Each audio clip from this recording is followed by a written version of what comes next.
या भाऊ बहिणीच्या जोडीने मिळून सुरू केला आहे दादरमध्ये स्वतःचा व्यवसाय। ही आहे तृप्ती आणि हा आहे आशुतोष। आशुतोष याने 10 ते 15,000 रुपयांची नोकरी केली होती, पण त्यानंतर त्याने नोकरी सोडून स्वतःचा व्यवसाय करायचं ठरवलं। यासोबतच तृप्ती सुद्धा स्पर्धा परीक्षेची तयारी करत होती, पण लग्न झालं आणि मग त्यानंतर या दोघांनी मिळून स्वतः पार्टनरशिपमध्ये व्यवसाय करायचं ठरवलं। चला तर मग या भाऊ बहिणीच्या जोडीने व्यवसायामध्ये आपलं पाऊल कसं ठेवलं हे जाणून घेऊयात। नमस्कार, मी तृप्ती सावंतोटे। नमस्कार, मी आशुतोष विजय सावंत। 2025 ला आम्ही दादर वेस्टला उत्सव नावाचं शॉप ओपन केलं। माझं शिक्षण एमकॉम झालंय आणि मी हाऊसवाईफ म्हणून आतापर्यंत घरीच होती। आता त्याच्यानंतर आम्ही हे उत्सव शॉप ओपन केलं। हा माझा भाऊ आहे। मी 12th नंतर ॲनिमेशनचा कोर्स केला। 2015-16 ला मी ॲज अ ग्राफिक डिझायनर म्हणून होतो एका कंपनीमध्ये। तिथे मला 10 ते 15,000 रुपये पगार होता त्या टायमिंगला, पण तेवढ्या अमाऊंटमध्ये खूप मुश्किल होतं। सो त्याच्यामुळे मी स्टार्टिंगला साईड बाय साईड पहिल्यांदा ऑनलाईन केलं। नोकरीला पण जायचो, प्लस मी ऑनलाईन पण करायचो। सो तसं हळूहळू मी इन्व्हेस्ट करून ती ब्रँड बनवली। मी ॲज अ हाऊसवाईफ म्हणून आधी होती आणि आता वर्ष झालं मी बिझनेस स्टार्ट केला आहे। त्यामुळे आता खूप चॅलेंजिंग झालंय मला, कारण एवढी वर्ष, लग्नाचे 7-8 वर्ष मी घरी होती, घरी राहिली, फक्त घरातलं बघितलं आणि आता मला दोन्ही सांभाळावं लागतंय।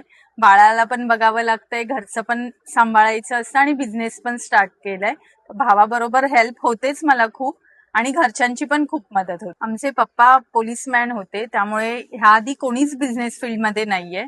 ह्याने मला विचारलं तेव्हा थोडंसं वाटलं की आपण रिस्क घ्यायची की नाही, पण विचार केला की रिस्क घेऊया, कुठेतरी आपण स्टार्ट केलं पाहिजे। आणि आम्ही खूप वर्ष, जवळजवळ 1 वर्ष तरी आम्ही दादरमध्ये शॉप शोधत होतो। आम्हाला खूप प्रॉब्लेम्स आले शॉप शोधायला, पण आता लोकेशन पण चांगलं मिळालं आहे आणि वर्ष झालं खूप छान चालू आहे आमचं। जेव्हा आम्ही डिसाईड केलं शॉप घ्यायचं, तेव्हा सगळ्यात आम्हाला मेन हे होतं की आम्ही फायनान्स कसा उभा करायचा। तेव्हा आमची पूर्ण R&D वगैरे झाली। त्याच्यानंतर बहिणीशी जेव्हा डिस्कस केलं, तेव्हा आमची जी सेव्हिंग होती ती आम्ही यूज केली, आणि प्लस आम्ही लोन पण घेतलं की जेणेकरून आम्हाला एक चांगलं लोकेशन भेटेल। त्याच्यासाठी आम्हाला जास्त भांडवल लागली तरी चालेल। आई वडील नाहीयेत, तर तसा तो एकटाच आहे। तर तसं पण एक आहे की त्यानंतर त्याने नोकरी केली आणि असं व्यवस्थित कुठे झालंच नाही नोकरीबद्दल, किंवा तेवढी अशी अमाऊंट नाही हातात आली की जेवढी आम्ही एक्सपेक्ट करतो। त्यामुळे आम्ही असा विचार केला की आपण बिझनेसच स्टार्ट करूया, जेणेकरून त्याला पण कुठेतरी हेल्प होईल, त्याची पण लाईफ व्यवस्थित स्टार्ट होईल आणि मला पण कुठेतरी माझ्या करिअरला, फक्त मी घरी राहायची, हाऊसवाईफ होती, तर करिअरला कुठेतरी सुरुवात होईल। आणि बिझनेसमध्ये तर चॅलेंजेस आहेतच। जेव्हा चॅलेंज येतं तेव्हा विचार येतो की बिझनेस सोडून नोकरीच करावी की ज्याने दर महिना आपल्याला जी अमाऊंट असेल, एक्स अमाऊंट असेल, ती आपल्याकडे येईल। पण तीच चॅलेंज आपल्याला पार करायची असतात आणि त्याच्या पुढे जायचं असतं, सो तरच यश भेटतं। हा बिझनेस सुरू करताना आमचा दोघांचा एकमेकांवर विश्वास होता आणि आमचं डेडिकेशन बघून आणि मेहनत बघून आमच्या घरच्यांनी पण आम्हाला सपोर्ट केला।